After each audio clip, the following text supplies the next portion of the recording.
Well, mental health is Europe's silent pandemic.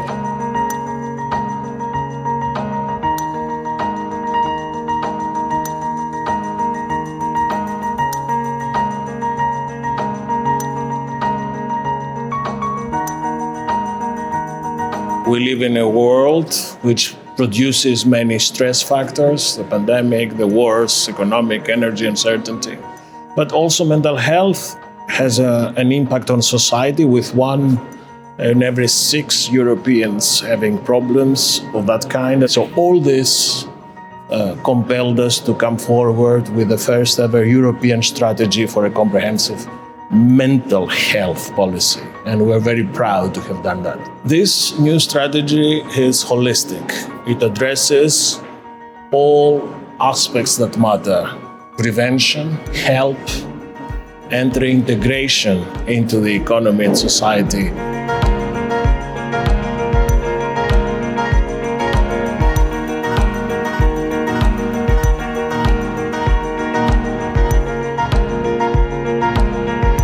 The comprehensive approach to mental health is one of the pillars of the European Health Union. And what we are saying to all citizens, knowing that so many of them face challenges nowadays, is that it's okay not to be okay.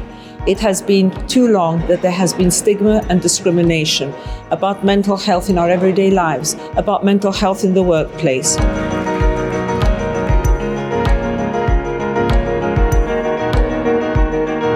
Workers and their trade unions throughout Europe are calling for a directive on psychosocial risks, because we know quality jobs are good for us, but bad jobs are killing us.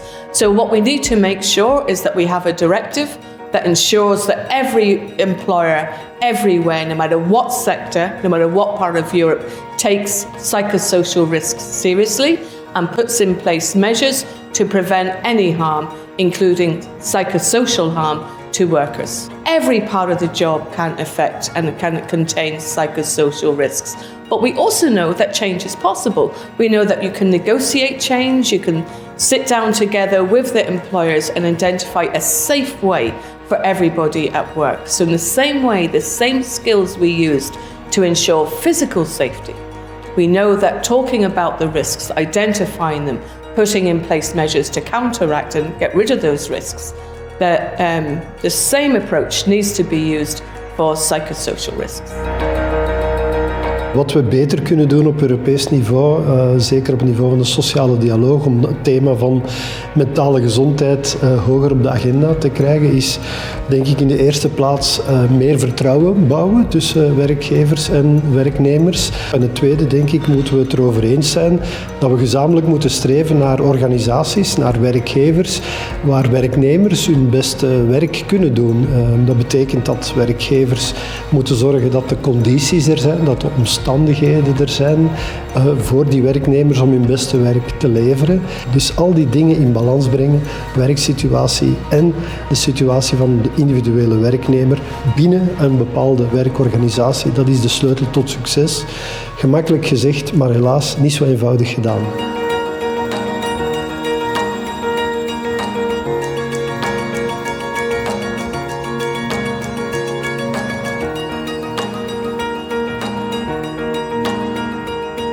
Maybe the first result is that the cost attributable to psychosocial work exposures are high in Europe. So when we look at these different cost components, we can see that workers and employers bear the largest part of these costs. We studied 5 different psychosocial work exposures.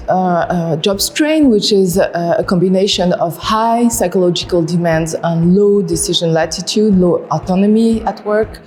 Effort-reward imbalance, and the imbalance between high effort and low reward. Job insecurity, the fear to lose one's job in the next 6 months. And also long working hours with a threshold of 55 hours a week. And also workplace bullying and harassment. So we have 5 different factors. And these factors are preventable. We know what measures could be implemented to lower or to eliminate maybe the exposure to these factors in the workplace. So these costs could be avoided by preventive measures. So my latest research was actually also referring to the COVID crisis and the crisis that will follow. Actually, how important it is to keep this balance between the crisis-related demands or work demands and the crisis-related resources. So you really need to preserve the balance and to have it already before the crisis arises, because otherwise it will be even more difficult to restore it. And also, some organizations are not actually eager to have a person-centered culture. And this is what we need. Now we found out during COVID that the frontline employee is the one who can make the company keep producing or can deteriorate the organizational performance. This ultimate operator is an important guy actually to take care of.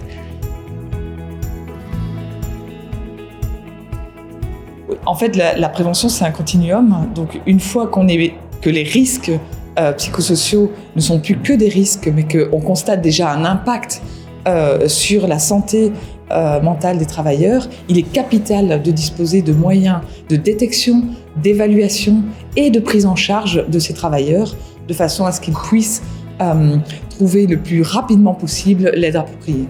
On a vu dans les expériences belges qu'il était possible de mettre en place des projets pour repérer les personnes en difficulté dans le cadre de la prévention secondaire et du programme de FEDRIS et initier le plus rapidement possible un accès aux soins.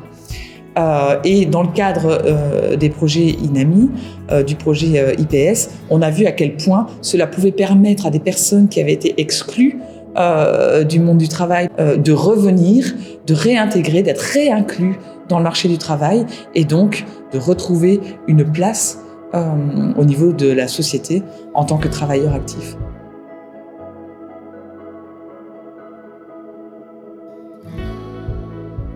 La santé d'un patron de PME est un élément déterminant parce que, je le dis souvent dans mes travaux de recherche, la santé de l'entrepreneur, c'est le premier capital immatériel de l'entreprise. Alors, nous avons montré 2 résultats en matière de santé mentale. Le premier, c'est que entreprendre, c'est bon pour la santé, mais entreprendre, c'est épuisant. Donc, toute la question que nous posons aujourd'hui, c'est quelles sont les stratégies de récupération optimales pour permettre à nos entrepreneurs d'entreprendre avec un moindre épuisement. The Belgian presidency makes this high-level event on mental health and work one of the highlights of its presidency when it comes to mental health, and it helps putting it high on the agenda. And the Belgian presidency makes mental health being part of this conversation just in time for the European elections is something that EU citizens are very much hopeful on. These are all the legacy that we need to take further into not only the European elections in June, but also for the next 5 years and push the next round of politicians to keep mental health high in the agenda.